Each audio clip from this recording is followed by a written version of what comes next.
Dans cette vidéo, je voudrais vous présenter 7 A/B tests que j'ai mis en place pour des clients e-commerçants et qui ont eu un réel impact sur leur conversion. Si vous ne me connaissez pas, je m'appelle Steve Soito et je suis copywriter spécialisé en email marketing e-commerce sur Klaviyo, mais aussi formateur en email marketing.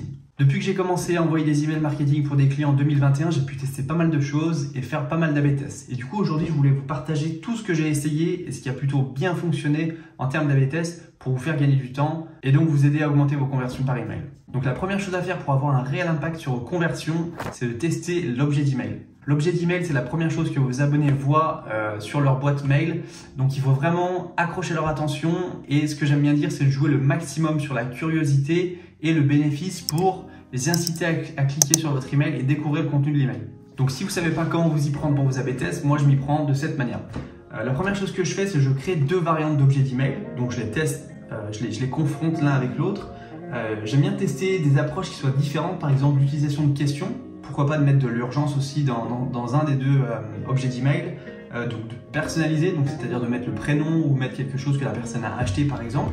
Ou aussi ajouter des emojis, ça marche plutôt bien, moi je le conseille de le faire. Encore une fois, ça dépend comment vous positionnez votre marque, mais les emojis fonctionnent plutôt bien. Une fois que vous avez fait ça, il faut envoyer chaque variante d'objet d'email à un groupe d'abonnés et de mesurer un petit peu les taux d'ouverture et de voir ce qui a le mieux fonctionné, si c'est l'objet d'email A ou l'objet d'email B. Ça, normalement, vos logiciels d'emailing le proposent, donc vous avez juste à rentrer dans la case A un objet d'email, dans la case B un autre.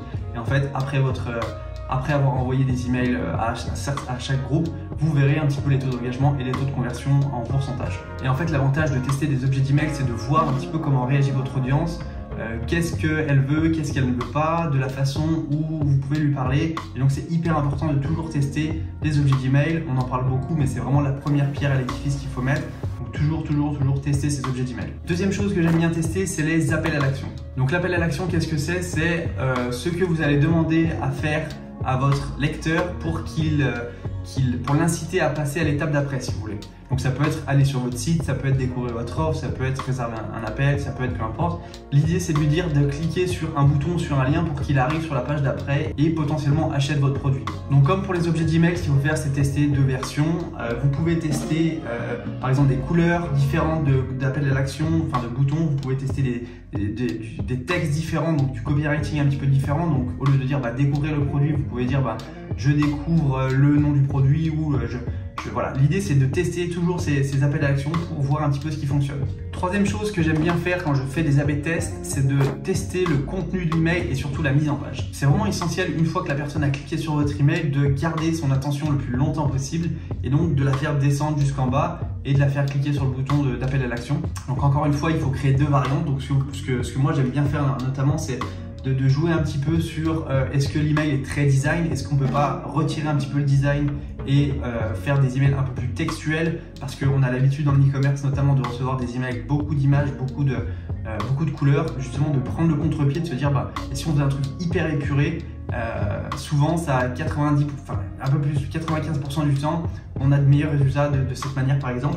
Voilà, ou même rajouter des images, ça peut être aussi une idée, se dire voilà, il y a une image qui n'a pas de texte, il y a un texte qui n'a pas d'image, pardon. Ce qu'on peut faire, c'est de rajouter une image au milieu pour voir un petit peu comment les gens réagissent.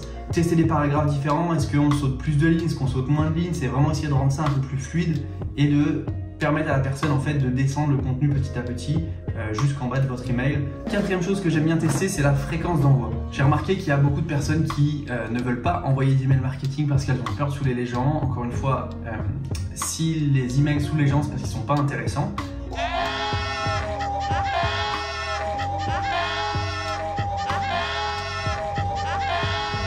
Donc voilà, l'idée c'est de se dire, maintenant je pars du postulat que mes emails sont intéressants. Maintenant, quelle est la meilleure fréquence à laquelle je peux envoyer des emails à mon audience pour ne pas la saouler tout en lui apportant de la valeur? Est-ce que c'est une fois par semaine? Est-ce que c'est 2 fois, 3 fois, 4 fois? Je ne sais pas. À vous de déterminer ça dans vos séquences de panier abandonné par exemple. Récemment, j'ai travaillé avec un client. On a mis un délai entre à partir du moment où la personne abandonne son panier et le moment où on lui envoie un email, on avait mis 1 heure. Et le client a voulu faire un A/B test parce qu'il s'est dit ouais, je trouve que c'est trop. En fait, on a mis une demi-heure. Alors moi, je lui ai dit que ça faisait un tout petit peu trop et finalement, il a incité pour le faire, donc on l'a fait. Et en fait, on s'est aperçu qu'on avait de meilleurs taux de conversion avec 30 minutes qu'avec 1 heure. Encore une fois, l'idée de tester tout ça, c'est hyper important pour voir qui a raison et encore une fois d'augmenter les taux de conversion. Donc vraiment la fréquence d'envoi, c'est hyper important de se dire je teste, je ne pars pas du postulat que je ne sais tout, je pars pas de non mais je pense que non. En fait il faut toujours tester, même la fréquence d'envoi c'est hyper important. Cinquième chose que j'aime bien tester, ce que je vous encourage à faire, c'est vraiment de personnaliser vos emails. Par exemple, ce que vous pouvez faire, c'est mettre le prénom de la personne dans l'objet d'email ou même dans le corps de texte. Ce que vous pouvez faire aussi, c'est de dire vous avez acheté il y a 3 mois ce produit, est-ce que ce produit ne vous intéresse pas aujourd'hui?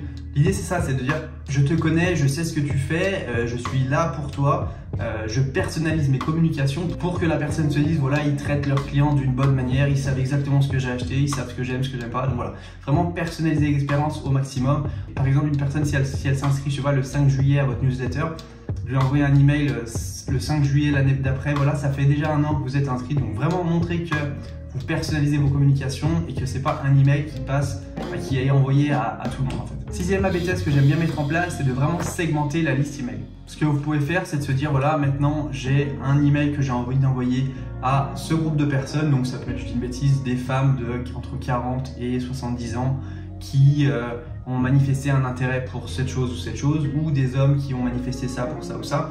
Donc l'important ici, c'est vraiment de segmenter la liste et de se dire voilà, si j'envoie un email comme ça à toute la liste, comment elle réagit? Si j'envoie un email comme ça, seulement un petit segment de la liste, comment elle va réagir? Je confronte vraiment les deux segments pour se dire ok, c'est ce segment-là qui réagit le mieux à cette offre-là ou à cet angle marketing-là. Donc finalement, je me rends compte que celui-là il est mieux, donc je vais aller là-dessus. Donc vraiment segmenter la liste et encore une fois segmenter donc la liste pour envoyer des communications qui soient pertinentes à ce segment. Septième AB test que j'aime bien mener et dont peu de personnes parlent, c'est de vraiment optimiser les emails pour le mobile. Aujourd'hui, la plupart des utilisateurs lisent leurs emails sur leur mobile, donc c'est extrêmement indispensable d'optimiser l'expérience client pour que ce soit le plus fluide possible. Donc par exemple, c'est de se dire comment je peux créer mon email au format mobile pour qu'il soit le plus agréable à lire. Est-ce que celui-là il est mieux ou celui-là il est mieux? J'hésite un petit peu, je fais un AB test et c'est comme ça qu'on se rend compte que lequel est le plus pertinent en tout cas pour la version mobile. Donc voilà pour les 7 AB tests que j'ai mis en place pour des clients. Encore une fois, ces AB tests ont eu un réel impact. Vous pouvez en mettre d'autres en place.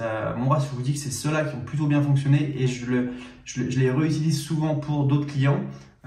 Encore une fois, vous, c'est peut-être différent. Je ne sais pas, je ne connais pas exactement sur quelle niche vous travaillez. Mais l'idée, c'est ça, c'est de se dire qu'est-ce que je peux tester pour que ce soit le plus pertinent et augmenter les conversions sur le long terme en fait. Voilà, j'espère que cette petite vidéo vous a plu. En tout cas, n'hésitez pas à la liker si elle vous a plu et de vous abonner. Et moi, je vous dis à plus. Ciao!